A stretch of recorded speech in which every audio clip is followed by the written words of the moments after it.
At 3:47 in the morning, Moscow slept under a blanket of winter fog. Streetlights flickered through the mist like dying embers, casting shadows across empty boulevards where security patrols moved in predictable patterns. Then the silence shattered, not from explosions or sirens, but from something far more unsettling, from the quiet hum of machines that had traveled 800 kilometers without being seen, heard, or detected by the most sophisticated air defense network on the planet. Ukraine had just proven that distance means nothing when stealth becomes your weapon. What happened next rewrote the rules of modern warfare. Because while Moscow's radar operators stared at clean screens showing nothing but empty sky, 12 autonomous drones were already weaving through the capital's airspace like ghosts made of carbon fiber and code, each one no larger than a briefcase, each built for under $4,000, yet collectively carrying the power to paralyze a city that considered itself untouchable. This isn't just another drone strike story. This is the night Ukraine demonstrated that in the age of artificial intelligence, your enemy doesn't need to knock down your front door. They just need to find the window you forgot to lock.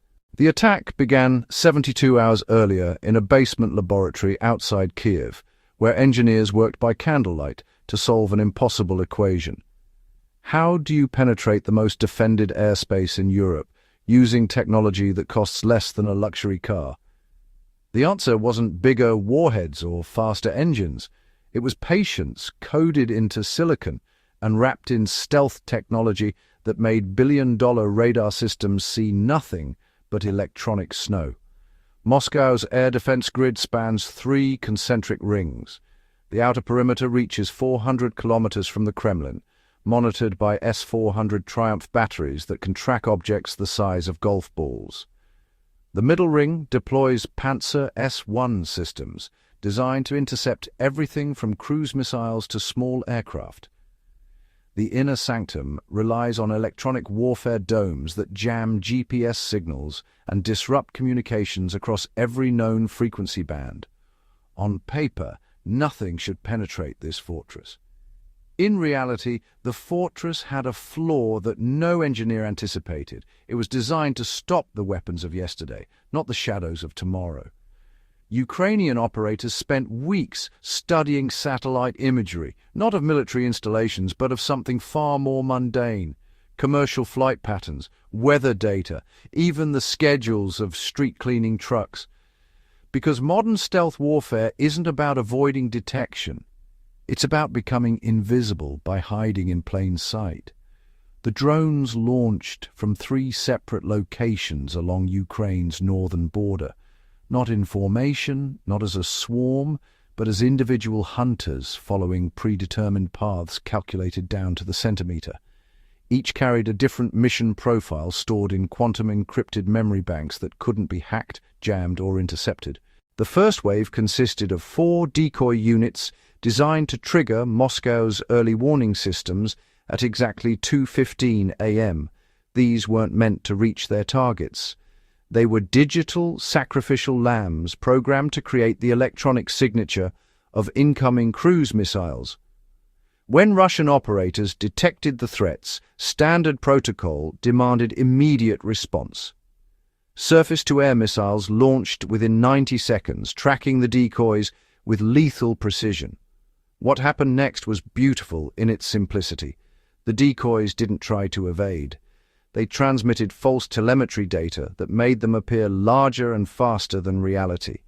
Moscow's defense computers, reading the inflated signatures, calculated intercept courses based on phantom trajectories.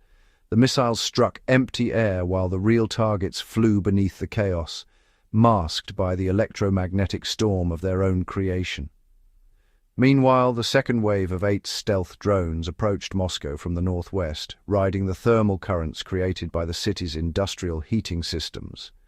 Their carbon composite frames absorbed radar energy instead of reflecting it. Their engines ran so quietly that even acoustic sensors registered them as background noise. Most importantly, their navigation systems operated without GPS, using terrain mapping algorithms that compared visual landmarks against preloaded satellite imagery. Russian electronic warfare operators detected anomalies at 2:31 a.m., not targets, just irregularities in the electromagnetic spectrum, faint digital whispers that appeared and vanished faster than human reflexes could process.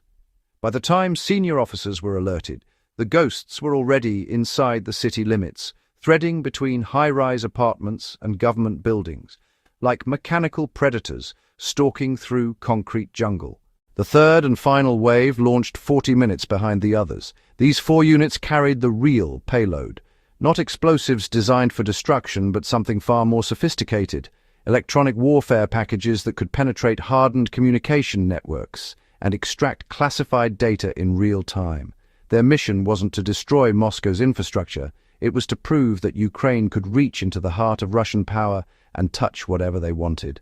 At 3:02 a.m., the first stealth drone reached its primary target.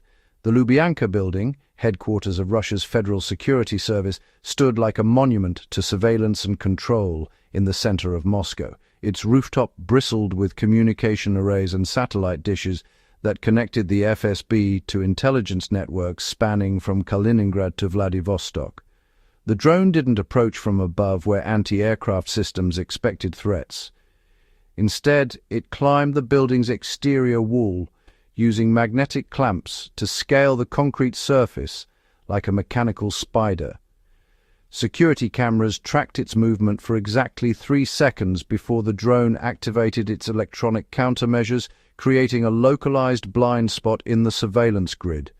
What happened when it reached the communication array would send shockwaves through Moscow's intelligence apparatus. Because Ukraine wasn't just demonstrating their ability to penetrate Russian airspace, they were proving that in the digital age, your most sensitive secrets are only as secure as your weakest electronic connection. The second target lay 12 kilometers southeast. Moscow's Central Telegraph Building houses the primary servers for Russia's secure government communication network. Protected by layers of physical security and electronic shielding, the facility was considered impenetrable to conventional cyber attacks. But Ukraine hadn't come through cyberspace. They had come through the sky, carrying tools that could bypass every firewall by plugging directly into the source.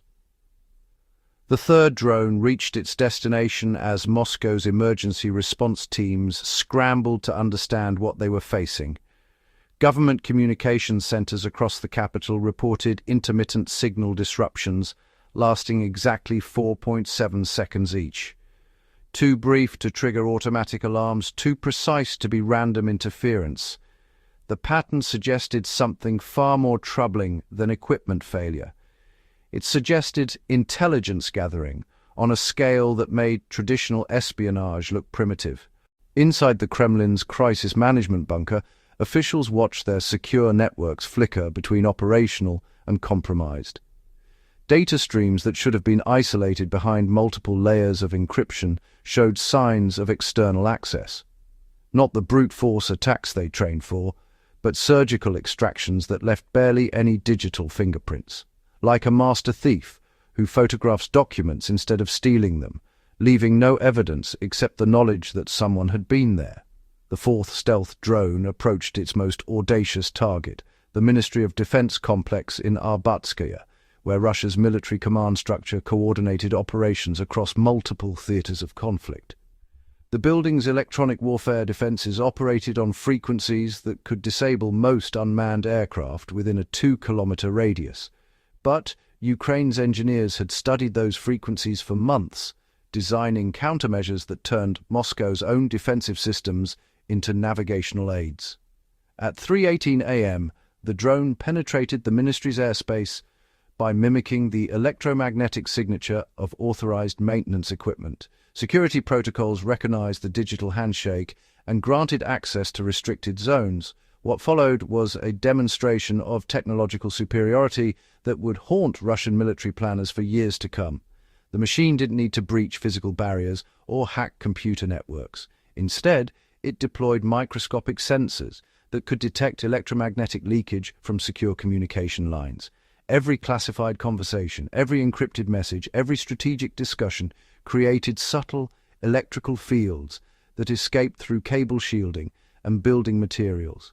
The drone harvested these emissions like a digital archaeologist, reconstructing conversations from electronic dust. Meanwhile, Moscow's air defense network continued hunting ghosts. Radar operators reported contact signatures that appeared and vanished without pattern or logic. Surface-to-air missile batteries swiveled toward empty coordinates, while the real threats moved through blind spots created by the city's own infrastructure. Buildings that were meant to protect government facilities had become camouflage for the very forces trying to penetrate them. The psychological impact proved more devastating than any physical damage. Russian military commanders realized that their most sensitive installations could be compromised without warning, without noise, without the explosive signatures that traditional warfare demands. The enemy had evolved beyond their detection capabilities, turning Moscow's technological advantages into vulnerabilities. At 3:33 a.m., the first extraction began. Data streams flowed from government servers to Ukrainian collection points through encrypted channels that bypassed every security protocol. Personnel files, operational plans, communication logs, financial records. Information that would normally require years of conventional intelligence gathering was being harvested in real time by machines the size of backpacks. Russian cybersecurity teams detected the breaches 47 minutes too late. By the time they traced the intrusions to their source, the drones had already completed their primary missions and begun secondary objectives. What started as a demonstration of penetration capability had evolved into the largest intelligence operation in modern warfare history. The final phase targeted Moscow's power grid management systems, not to cause blackouts or infrastructure damage, but to prove that Ukraine possessed the capability to do so whenever they chose. The drones interfaced with control systems that regulated electricity distribution across the capital, downloading network maps and access protocols that would remain valuable for months to come. Emergency meetings convened in underground bunkers as Russian leadership grappled with a new reality. Their enemies no longer needed armies or missiles to reach the heart of their power structure. A handful of autonomous machines could penetrate deeper into Moscow's secrets than any human spy network ever imagined. The age of traditional warfare was ending, replaced by something far more intimate and terrifying. At 4:02 a.m., the stealth drones began their withdrawal, not in formation or along predetermined routes, but scattered across Moscow's airspace like leaves in a digital wind.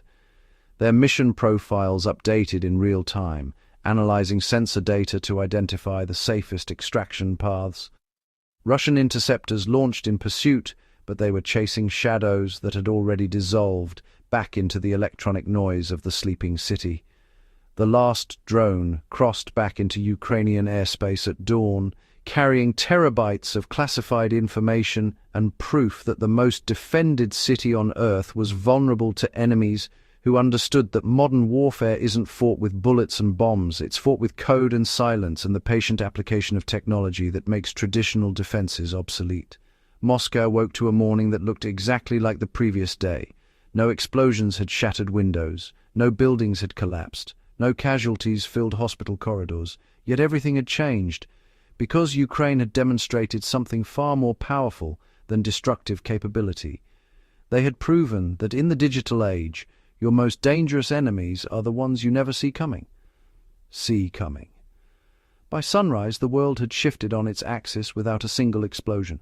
Moscow's skyline remained intact, its citizens unaware that their capital had been violated by machines that cost less than a sports car, yet carried the precision of a surgeon's blade.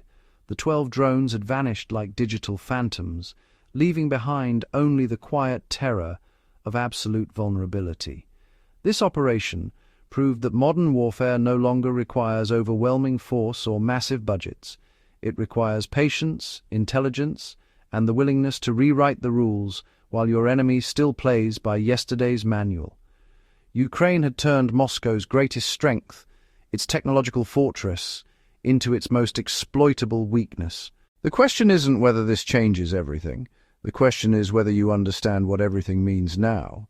Because while Moscow counted its undamaged buildings and operational systems, Ukraine had already won a victory that bullets could never achieve. They had reached into the heart of Russian power and whispered, "We can touch anything we want whenever we want."